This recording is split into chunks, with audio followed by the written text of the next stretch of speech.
Hello guys, welcome to our YouTube channel. അപ്പോൾ ഇന്ന് ഞങ്ങൾ രാവിലെ ആശുപത്രി പോയിട്ട് വരുന്ന വഴിക്ക് ബെൻത മാർക്കറ്റിലേക്ക് പോയിട്ടുണ്ടായിരുന്നു. അവിടെ എപ്പോൾ പോയാലും അവിടെ എന്തെങ്കിലും ആയിട്ടൊരു ഫ്രൂട്ട്സ് ഉണ്ടാവും. ഒന്നിക്കിൽ സ്ട്രോബെറി, അല്ലെങ്കിൽ നമ്മുടെ റംബൂട്ടാൻ, അല്ലെങ്കിൽ മാംഗോസ്റ്റീൻ. അതിലേതെങ്കിലും ഒരു ഫ്രൂട്ട് ഞാൻ എപ്പോഴും വാങ്ങാറുമുണ്ട്. അപ്പോൾ ഇന്ന് പതിവ് പോലെ ഞാൻ വാങ്ങിയത് സ്ട്രോബെറി ആയിരുന്നു. നല്ല ചുവന്നെടുത്ത സ്ട്രോബെറി ആയിരുന്നു കാണുമ്പം.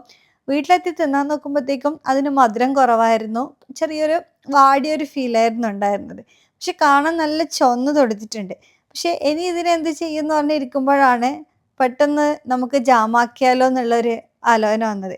അങ്ങനെ ഞങ്ങൾ രണ്ടാളും കൂടി പെട്ടെന്ന് ജാമാക്കാൻ വേണ്ടിയിട്ട് എല്ലാം നല്ല വൃത്തിക്ക് കഴുകിയിട്ട് ചെറിയ ചെറിയ പീസാക്കിയിട്ട് മുറിച്ചെടുത്തു.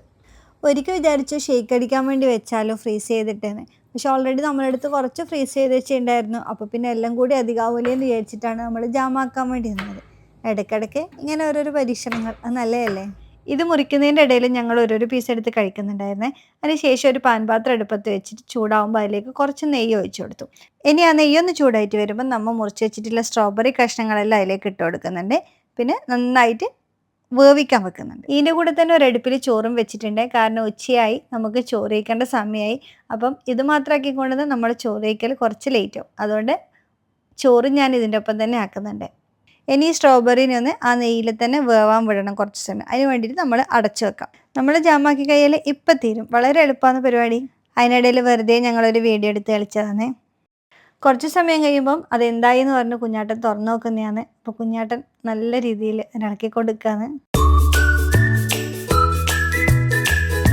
നമ്മൾ സ്ട്രോബെറി നല്ല രീതിയിൽ വെന്തുടഞ്ഞ് വരുന്നുണ്ട്. അപ്പം മധുരത്തിന് ആവശ്യമായിട്ട് കുറച്ച് പഞ്ചസാര ഇട്ട് കൊടുക്കാം. നമ്മൾ വാങ്ങിയ സ്ട്രോബെറിക്ക് കുറച്ചധികം മധുരം കുറവായതുകൊണ്ട് നമ്മൾ കുറച്ചധികം പഞ്ചസാര ഇട്ട് കൊടുക്കുന്നു. എന്നിട്ട് അതിനൊന്നും കൂടി വേവാൻ വെക്കുന്നു. പിന്നെ ഈ പഞ്ചസാരയെല്ലാം കുറുകി വരും. അപ്പം ഇത് നല്ല വെന്തുടഞ്ഞ് വരും. ഇത് ഈ പാകത്തിലെത്തുമ്പം ഏകദേശം നമ്മൾ ജാമായിട്ടുണ്ട്.